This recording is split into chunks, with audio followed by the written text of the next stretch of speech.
Bom, mas só para voltar à questão do cristianismo que eu estava falando e essa história do real, para a gente voltar para isso. Então, num determinado momento, eu estava falando das condições de possibilidade, está claro, né? Quer dizer, essa ideia Foucaultiana de que não as coisas não aparecem assim nem do gênio da cabeça do autor e nem assim propriamente abruptamente. Isso vem se construindo nas condições de possibilidades históricas e etc. Por que o Foucault não diz isso, mas com Lacan a gente pode dizer? Porque a maneira como se vai tratando o real vai se modificando, né, discursivamente. Porque os discursos para Lacan não passam disso, são de maneiras de você tratar o real. Né? Em cada discurso, você vai encontrar uma forma como se trata o real. Por exemplo, o discurso do mestre, o discurso universitário, o discurso da histérica, ou o discurso do analista, são os 4 do Lacan, mais o do capitalista. Né? Mas, se vocês quiserem, é como se esses 4 discursos, 5 com o capitalista, fossem mais ou menos assim a topologia de todos os outros. Né? Todos os outros discursos, no sentido comum do termo, se encaixam numa desses matemas discursivos lacanianos. Né?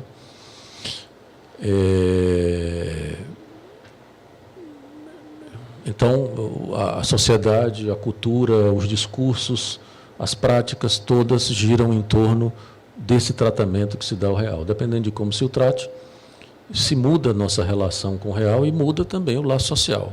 Né? A história, do ponto de vista lacaniano, vamos dizer assim, ela se movimenta a partir desse núcleo do real, de como se trata o real. Né? Você pode caracterizar uma determinada época histórica exatamente a partir de como se trata o real. Era disso que eu estava falando, e por isso que eu tinha me referido ao Palavras e as Coisas, do Foucault. Porque nesse livro Foucault faz esse esclarecimento do que ele chama de uma passagem da era da representação, o Foucault, isso é Foucault, né? Da era da representação à era da positividade. Né? O que é isso? É que o Foucault, eu vou fazer uma leitura lacaniana do Foucault. Né? Sem saber, o Foucault estava dizendo assim, nós saímos do mundo que olhava para o real e imaginarizava o real, para um mundo que literalizou o real, a partir do simbólico e da letra. Né? Como assim? Porque, por exemplo, o mundo da representação, ou a era da representação, como diz Foucault, os saberes, de maneira geral, eram extremamente imaginários, como esse que eu falei para vocês do Aristóteles, de mundo supralunar, mundo sublunar, entes, né, e objetos que sobem, que descem, e etc. Né? Ele dá um exemplo, o Foucault diz isso, o pensamento e a episteme da época funcionava por figuras que ele chama as figuras da semelhança, que eram as similitudes, as semelhanças, tem mais umas 2 que eu esqueci o nome, que eu esqueci qual era, mas ele dá 3 ou 4 exemplos dessas figuras da semelhança, que é a própria semelhança, as similitudes, e mais 2 que eu não me lembro mais, que faz um certo tempo que eu li esse livro do Foucault. Né? Mas isso significava o quê? Que você olhava para o real e via semelhanças, e via a imagem das coisas, não é? Permitia você dar sentido. Por exemplo, se você tinha uma folha em forma de cabeça, então o chá daquela folha servia para dor de cabeça. Não é? Quer dizer, é uma coisa completamente imaginária, não é? No sentido lacaniano da imagem. Não é? Isso não tem nada de científico. Não é? Você tinha práticas que eram feitas assim meio por ensaio e erro, não é? A própria medicina. A própria doença para a medicina era uma entidade. Não é? Era no sentido de que os médicos eles tinham algumas práticas que eles não sabiam, por exemplo, não existia a microbiologia, então você não sabia, o sujeito estava com infecção, estava com uma bactéria, o vírus, o que era. Não é? Então, havia algumas práticas, como banhos e sangrias e etc. Não é? E o sujeito fazia um ritual ali e esperava para ver o que acontecia. Não é? Quer dizer, não era uma prática que incidia diretamente sobre o real do vírus. o real da bactéria, como é o antibiótico, como aconteceu a partir do Pasteur, por exemplo, né? Então, era um mundo que as práticas e os discursos eram extremamente imaginários, né? Que o real era imaginarizado. Jamais a ciência poderia surgir num mundo como esse, né? É um mundo que o Zizek brinca, falando da história da nova era, né? De que é um mundo onde você vai encontrar uma certa completude sexuada, né? Você encontra sentido em tudo, não é? E lembrem-se que, especialmente para Lacan, o sentido é produzido pelo imaginário, não é? Pela uma conjunção do simbólico com o imaginário em Lacan. Existe sempre a possibilidade de você dar um sentido. Pois bem, alguma coisa acontece, não é, de que, quando a ciência surge, ela vai fazer um outro olhar para o real, não é? A ciência, e é isso que interessa a Lacan, que é exatamente a diferença do Freud para o Lacan. O que interessa a Lacan da ciência não é propriamente a ciência em si, não é? Mas o que a ciência faz com o real e, por isso, produz a psicanálise como consequência. Que é o quê? Que é exatamente esse tratamento dado ao real, que é outro. A ciência esvazia o real de sentido, não é? Todo o sentido religioso que era dado ao imaginário, portanto, que era dado ao real, a ciência vai lá e esvazia através de um processo que interessa muito a Lacan, que é a literalização do real. O que é que quer dizer a literalização do real? É que a ciência olha para o real e não vê mais entes ou sentidos. Ela vê letras. Assistiram Matrix? Pois bem, quando o cara está naquela situação que olha para o real e tem, né, os binários, né, da linguagem de computador, né, aquelas coisas caindo e tal. Pois bem, é isso que fascina Lacan na lógica científica, porque a ciência vai subtrair os sentidos e vai olhar para o real e vai ver letras, né, e vai literalizar o real. E com isso, obviamente, ela rompe com a religião, né? E é exatamente isso que a psicanálise acompanha da ciência. Isso que o Freud chamava da Weltanschauung científica, não é? Que a psicanálise acompanhava, é exatamente esse o ponto que Lacan vai dizer que é isso que a psicanálise acompanha a ciência. Porque a psicanálise, por exemplo, não acompanha a Weltanschauung religiosa, que continua dando sentido ao real, não é? É a diferença entre a psicanálise, Freud e Jung, não é? Jung acompanha essa lógica do sentido dos entes que ele encontra, ânima e ânimos, e yin e yang, como diz o Zizek, essa possibilidade da completude sexuada, não é? do todo simbólico. E a psicanálise não. A psicanálise acompanha a lógica científica, não é? E por isso que ela pode ser considerada dentro da tradição científica, não é? Porque ela vai também literalizar o real, ou seja, ela não vai inflar o real de sentido, não é? Como faz a religião, como faz a psicologia, não é? Como faz as práticas que se querem científicas hoje em dia, de aconselhamento, não é? Dizer como é que você deve viver sua vida, como é que você deve fazer isso, aquilo outro, né? Uma moral faz, bom, enfim. A psicologia está recheada disso, né? De práticas de sentido, né? Dizer qual é o sentido da vida. Bom, o sentido da vida é um buraco. Não tem outro. É o sentido no sentido da direção da vida. Vamos em direção ao buraco. Não tem jeito, não é? O que é que nós vamos fazer com isso é que cada um tem que se virar com isso. Mas, bom, é claro que nós sempre podemos, não é? Isso a clínica demonstra, nós sempre podemos apelar para essa opção de você se submeter ao sentido do outro.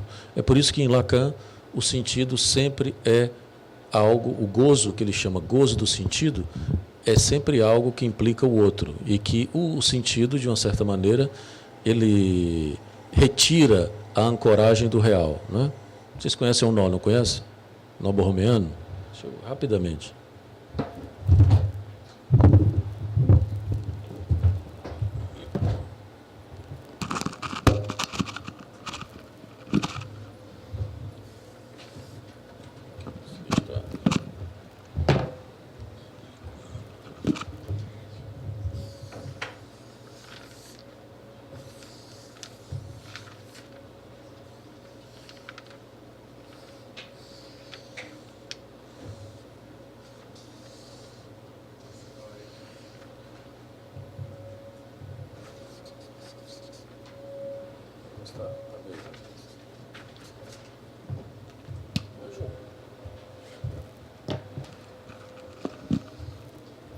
O real, o simbólico e o imaginário, não é? E o Lacan vai situar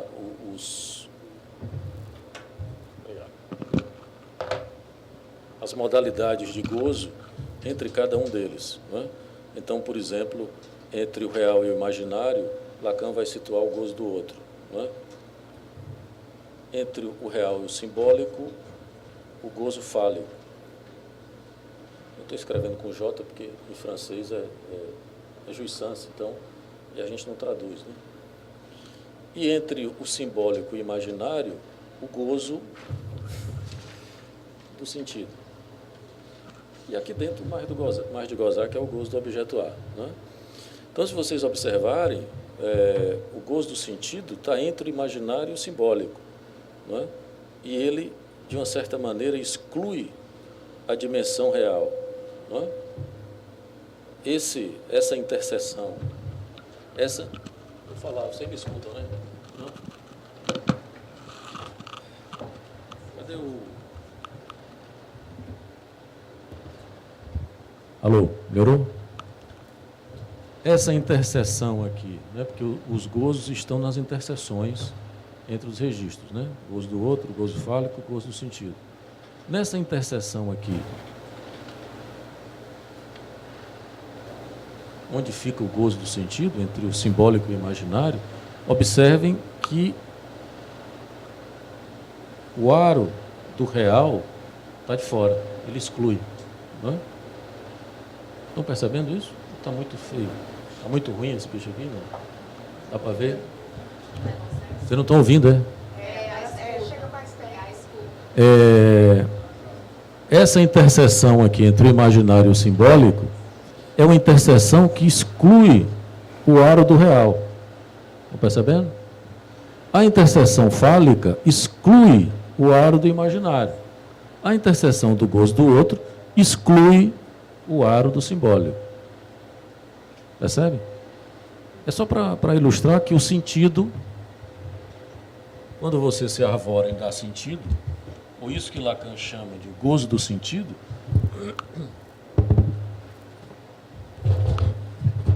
ele implica uma exclusão do aro do real. Né? É como se você... a felicidade em encontrar um sentido da vida, como no caso da religião, só acontece porque o real está de fora.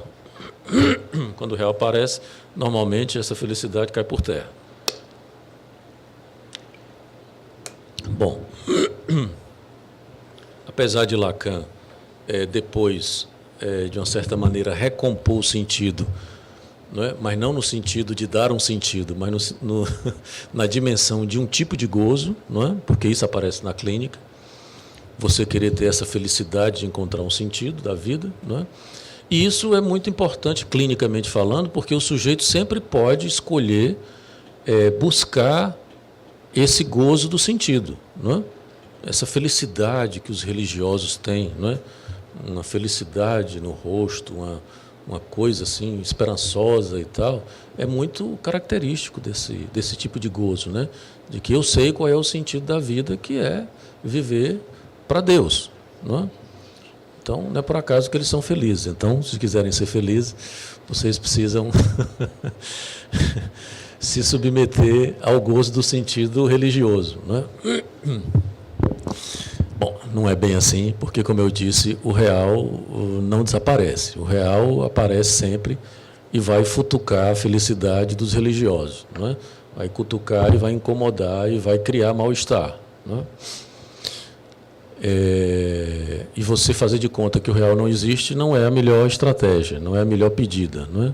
Então, é por isso que a psicanálise, por exemplo, não acompanha a lógica religiosa de dar sentido às coisas, né? Ou de que tem um grande outro, daí a ideia do gozo do sentido, de que existe um grande outro que dá sentido às coisas. Porque vejam que é exatamente essa concepção pré-moderna, que permanece na religião. Né? Permanece na religião. Uma coisa não abandona a outra. Né?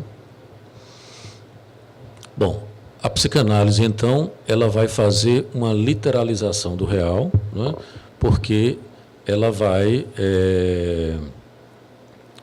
saber, por exemplo, vai tratar o real não da forma que a religião faz, mas da maneira como a ciência faz. Né? Com o seguinte, porém, e é exatamente por isso que Lacan gosta tanto da lógica. Não é? A lógica... Lacan trabalhou muito com a lógica em vários seminários. Ela tenta fazer exatamente isso, uma literalização do real. Ela tenta encontrar, veja que pretensão curiosa e interessante da lógica. Não é? A lógica tenta encontrar a escrita do real. Como é que se escreve o real? A matemática também. Não é?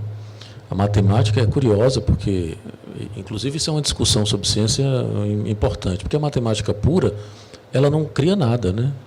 Ela é uma demonstração. A matemática, ela lida com números. Não é?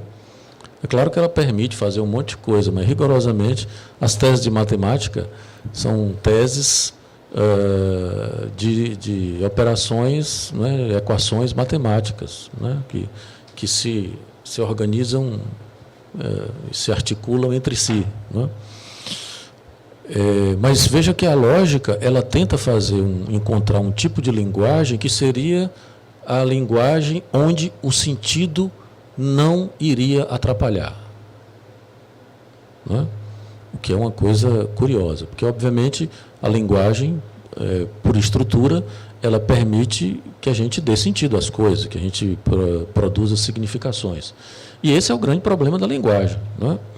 Porque a gente viu, por exemplo, para soltar Odisseu, 3 ministros interpretaram a lei de uma forma, e dois ministros, né? E 3, se eu não me engano, né, 3 ou 4, interpretaram de outra forma. Né?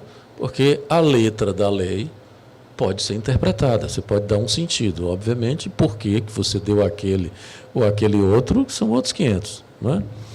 Pois bem, a lógica pretendia exatamente encontrar uma linguagem onde o sentido não operasse, onde você pudesse fazer apenas uma escrita que seria exatamente aquilo que ela está dizendo. Não é? Obviamente que ela não conseguiu. Não é? Ela tentou, produzir um monte de coisa, mas, inevitavelmente, apareceram os paradoxos na lógica. Não é? A lógica começou a se deparar com os paradoxos, e que os paradoxos o que é que são? É exatamente o real, né? O limite da linguagem diante do real. Não é? E aí, esses paradoxos com os quais a lógica se deparou, demonstra não o fracasso da lógica como um todo, porque a lógica é muito produtiva, né, como uma disciplina da matemática, mas demonstrou que é impossível você fazer uma escrita, uma linguagem que não considere o real e nem considere o sujeito. Porque, veja bem, e aí entramos no ponto que nos interessa, né, que é a foraclusão do sujeito. Né? O que a lógica queria era criar uma linguagem sem sujeito. Né? Aí é onde nós chegamos no ponto onde a psicanálise se afasta da ciência. Porque se ela acompanha a ciência no sentido da literalização do real que a ciência faz, porque a psicanálise também faz esse tipo de esvaziamento do sentido do outro, não é? Não sei se todo mundo entende isso que eu estou dizendo, porque às vezes a gente diz umas coisas achando que vocês estão entendendo, depois é que a gente percebe que não é bem assim, não é? Porque, por exemplo, o que é o inconsciente? Não é? O inconsciente na definição de Lacan, é estruturado como uma linguagem, e não como a linguagem. Não é? Quando Lacan diz isso, que o inconsciente é estruturado como uma linguagem, ele está dizendo o quê? Que é uma linguagem singular. Então, por exemplo, quando Freud escreveu a interpretação dos sonhos, nós poderíamos imaginar que a ideia de interpretação seria produzir sentido, não é? Como acontece, por exemplo, nos dicionários de sonho que você encontra nos bancas de revista e tal, né? Sonhou com isso é casamento, sonhou com, não é? Com isso é dinheiro e tal, né? Quer dizer, esses dicionários dos símbolos junguianos, estou brincando, sacanagem com o Jung. Mas o Jung tem isso, né? Tem o negócio do dicionário dos símbolos, né? O homem e seus símbolos e etc. Isso é uma pequena sacanagem com o Jung, porque ele para vocês verem como ele encaminha as coisas por essa lógica da produção do sentido, do simbólico e tal. Não é? O Freud até deu uma trela para ele, na época que o Freud estava encantado com ele, ali, namorando com ele. Né? O Freud tem uma conferência sobre os símbolos na cultura e tal. Então ele disse, olha, isso aqui é importante e tal, não sei o quê. E ficou nisso, não disse mais muita coisa. Deixou o Jung encaminhar essas coisas. Né? Por quê? Porque não é propriamente o símbolo ou o signo da linguística, eu falei disso no primeiro encontro da gente aqui, que interessa a psicanálise. O que interessa para a psicanálise é a linguagem enquanto singularização do sujeito, enquanto um processo de singularização do sujeito, que é exatamente o oposto da ciência. A ciência que é uma linguagem universal sem sujeito, que é a lógica. Não é? Com isso, a ciência foraclui o sujeito. Todo mundo sabe o que é foraclusão? Foraclusão é o mecanismo que Lacan descreve da psicose. Não é? Como assim? A castração, ou o nome do pai, que é uma inscrição psíquica, ela deveria estar inscrita psiquicamente para o sujeito, representada na linguagem freudiana, não é? Ou representada como um significante para o sujeito. Quer dizer, você precisa saber, a criança, na constituição do sujeito, o sujeito ele vai inscrever a falta, que alguma coisa falta no mundo, que alguma coisa falta no universo. Não é? Até uma certa idade, ali até os 3 anos, a criança não sabe disso, que falta alguma coisa ao universo. Não é? O Freud tem um texto sobre isso que eu recomendo a vocês, se chama Negativa. São 4 páginas. 4 páginas que já produziram tese e tese e tese. Né? Onde Freud vai dizer que a criança até essa idade só tem juízo de atribuição, ela não tem juízo de existência. Não é? Porque tudo existe, não tem falta no real nem no universo, porque a criança está numa condição narcísica imaginária. Não é? Com a castração, com o processo da castração, a criança, tanto é que nesse período do juízo de atribuição tudo existe. Então, não adianta você dizer para a criança que Papai Noel não existe, de que mula sem cabeça não existe, de que loura do banheiro não existe, de que pênis e mulher não existe. Porque tudo existe. Se você perguntar para a criança de 2, 3 anos quem tem pênis, ela vai dizer que todo mundo tem. Não é? Isso é freudiano. Não é? Você pode fazer a experiência com cuidado para não ser presa por pedofilia, mas pode fazer a experiência. Pergunta a uma criança de 2, 3 anos, a criança vai dizer que todo mundo tem. Pode dizer, mas sua irmãzinha não tem, mas vai crescer. Não é? Quer dizer, não tem o juízo de existência, de que alguma coisa existe ou não existe, a criança não tem. Ela só vai ter isso depois que fizer a tal da inscrição da falta com a castração. Não é? aí a criança, e é por isso que as crianças se angustiam e fazem fobia nessas épocas, né, de 4, 5 anos, 6 anos e tal, as famosas fobias infantis, o Hans e Companhia Limitada, é que a criança, então, se depara com o fato de que tem uma falta no universo, de que alguma coisa falta ao universo, de que a mãe não tem pênis, né, de que tem gente que não tem pênis, né, que, enfim, né, que existe a castração vai inscrever a possibilidade da não existência ou da inexistência de algo. Né? Bom, isso é o que em psicanálise a gente chama de inscrição da falta, ou, se você quiser, a inscrição do nome do pai também, em Lacan, que não é exatamente a mesma coisa, mas a inscrição da castração. Pois bem, em determinados indivíduos, isso não se inscreve, não é? Que são, se vocês quiserem, podem chamar que são sujeitos numa estruturação psicótica. A falta não se inscreve. Por quê? Aí é uma questão clínica, por uma questão da história do sujeito, do processo de constituição e de estruturação do sujeito. Não é? De maneira que aquilo que é exatamente esse significante que representa a falta, que é o tal do nome do pai, em Lacan, né? Esse nome do pai não está inscrito psiquicamente para o psicótico. Não é? Essa não inscrição desse significante, Lacan chamou de foraclusão. Não é? É um termo jurídico. No Brasil, se eu não me engano, se chama, no direito, né, se chama preclusão, que é, hoje mesmo eu vi no rádio, né, o cara que matou aquela bailarina em 93, lembra dessa história? Acho que vocês não tinham nascido, não, a maioria não tinha nascido. Mas teve uma história de um cara que matou a bailarina lá na beira-mar, numa briga de carro, essas bobagens e não sei se foi tiro ou foi bater, não me lembro. Sei que um tiro matou a moça. Pois bem, hoje de manhã, vindo para a Unifor, eu vi no rádio de que o crime prescreveu. Não é?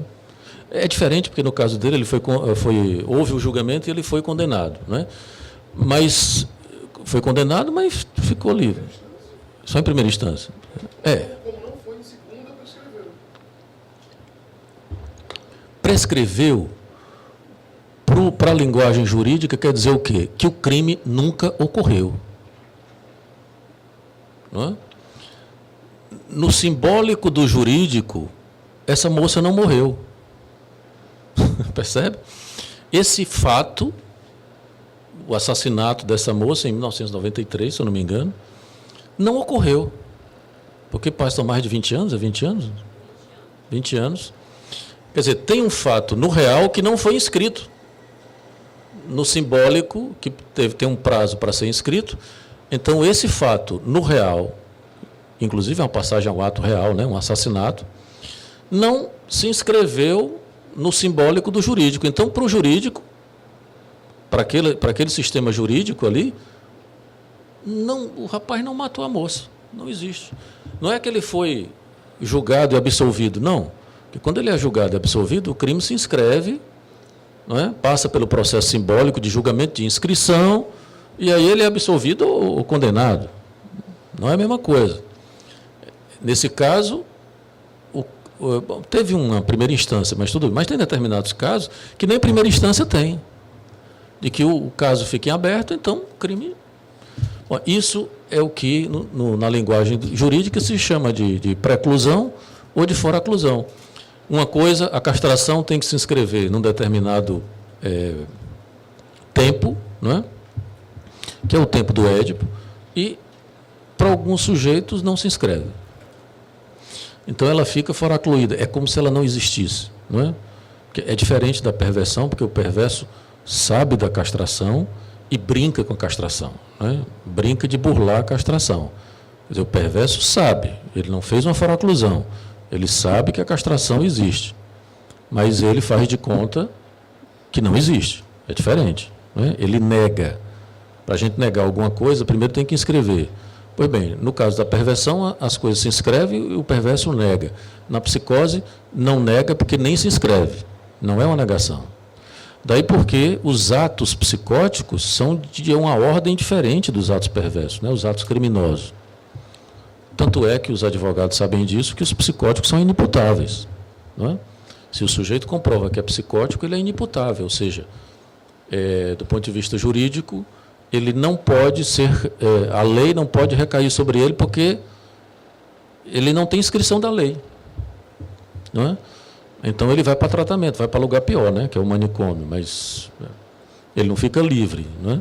Mas, teoricamente, na lei seria isso, de que o sujeito, ninguém pode acusá-lo do crime, né, porque ele não está submetido à lógica da lei, não é? Que é a lógica da castração. Não é? Então, isso não se inscreve na psicose. Essa não inscrição é o que é a foraclusão. Não é? Então, é como se uma coisa não existisse.